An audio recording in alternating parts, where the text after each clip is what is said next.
आप देख रहे हैं उन्नाव का अपना न्यूज चैनल। उन्नाव के सफीपुर क्षेत्र की एक महिला ने पुलिस अधीक्षक उन्नाव को प्रार्थना पत्र देकर दुष्कर्म के आरोपी व उसके साथियों पर गंभीर आरोप लगाए हैं।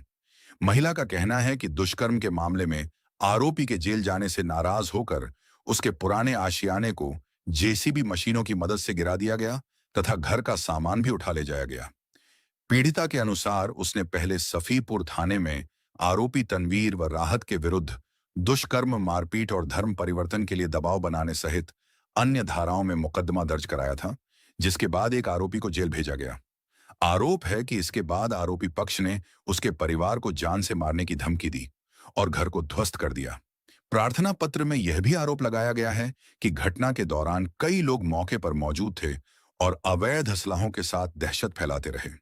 पीड़िता ने पुलिस अधीक्षक से आरोपियों के विरुद्ध कठोर कार्रवाई करके उनकी गिरफ्तारी तथा घर का सामान वापस दिलाने की मांग की है। पुलिस से मामले की निष्पक्ष जांच कर आवश्यक कानूनी कार्रवाई की मांग की गई है।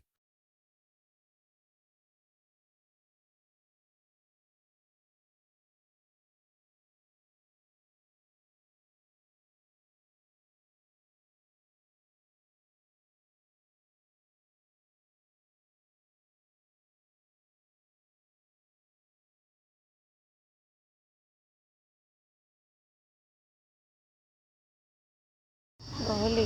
आज कप्तान ऑफिस आई हैं, क्या मामला है पूरा? मामला ये है कि हम गहोली के रहने वाले हैं। वहाँ पर लड़ाई झगड़ा हुआ तो मेरे हस्बैंड से राहत से जान पहचान थी, तो राहत ने मेरे हस्बैंड को बुला लिया यहाँ और सफीपुर में बाया तालाब पे। तो हम दोनों मियाँ बीवी, मेरे बच्चे, सब फैमिली शुद्ध आ गए। आराम से रह रहे थे, चाट ठेला लगा रहे थे।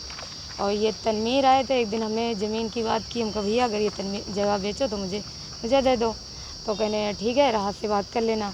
तो हमने उनसे बात की तो उन्होंने कहा 4 लाख कहा था। तो हमने मेरे गांव में खेत था, तो मैं खेत में काम वाम करके हम लोग पैसे इनके 5 किस्तों में 2.5 लाख दिया।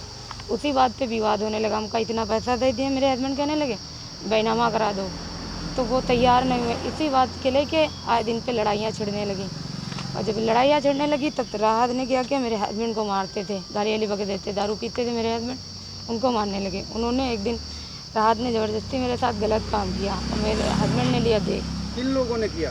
राहत तनवीर राहत और तनवीर। तो मेरे हस्बैंड ने देख लिया। जब मेरे हस्बैंड ने कहा तो कहने लगा कि अगर तुम कुछ कहोगे तो असला उसके हाथ में था, कह रहे तो मार देंगे तुम। मेरा हस्बैंड इतना ही सुन के वो चला गया। कहाँ गया? 5, 2, 3, 6, 7 महीने कुछ नहीं पता चला। मेरे पास फ़ोन नहीं रहने देता था। फिर मेरे दिन पे ये आज दिन पे जाती, उल्टी सीधे काम, उल्टी सीधे धमकियाँ सब देने लगा। बच्चे ले 3 बच्चे थे मेरे पास, मैं इसलिए कहीं कुछ करती नहीं थी। ये फिर मुझे मस्जिद ले जाने लगा, कह रहा था निकाह करा लो और कर लो या इस्लाम कबूल कर लो। तो हम इस पे तैयार नहीं होते थे, तब ये मुझे मारता था। तो ये दूसरे तीसरे ये मेरे साथ गलत काम करता था। तनवीर 8 से आता था, ये भी करता था गलत काम। जो कहता था जो मेरे मालिक के हैं वो करो। जब हमने मना किया तो इसने क्या किया, 3 तारीख को मेरा सब सामान निकाल बाहर फेंक दिया। तो दोनों लोगों ने मार के फिर चले गए। उसके बाद हमने एप्लीकेशन दी, थाने पे दी, कप्तान यहाँ दिया, डीएम के यहाँ दिया और मुख्यमंत्री पोर्टल पे किया। उस पर कोई सुनवाई नहीं हुई। पुलिस चुपचाप बैठी थी। एक दिन फिर इन लोगों ने मुझे ये राहत ले गया 7 तारीख को, वहाँ फिर मस्जिद ले गया, फिर यही कराने के लिए। राहत के बच्चे थे, राहत की बीवी थी, कह रही थी इस्लाम कबूल कर लो। हम कहा नहीं करेंगे। तब राहत मुझे आया, बहुत मारने के बाद मेरा घर सब तोड़ दिया। तनवीर राहत दोनों लोग मिलके मेरा घर तोड़ा। उस पर तब हमने फिर कितने दिनों से मैडम आप उनके संपर्क में हैं? हम तो रहते मैं 6 साल हो गए और मैं अकेले रह रही हूँ 2-3 साल से। 3 साल से ये मुझे अकेले रख रहा। मैं बच्चे साथ धमकी देता, इसके पास असले हैं, धमकी देता तुम्हें बच्चों मार देंगे, ये कर देंगे, वो कर देंगे। तो हम डर के वजह कुछ नहीं कर रहे थे। आपके हस्बैंड कहाँ? मेरे हस्बैंड अब इस समय गाँव में है। फिर ये हमने यहाँ दिया, फिर कप्तान सर फिर मैंने दोबारा एप्लीकेशन दी। प्रशासन से क्या मांग है? प्रशासन से ये मेरी मांग है कि जो एक फरार है वो पकड़ा जाए और एक तो गिरफ्तार हो गया और जो उसकी फैमिली जाके मेरे खाने बनाने पकाने की सारी सामान उठा ली, मेरे बच्चों को जूता चप्पल सब उठा ले गए। मुझे 15 दिन से थाने की पुलिस दौड़ा रही है कि मैं कल आओ, कल दे देंगे, परवा दे देंगे। मैं थक गई।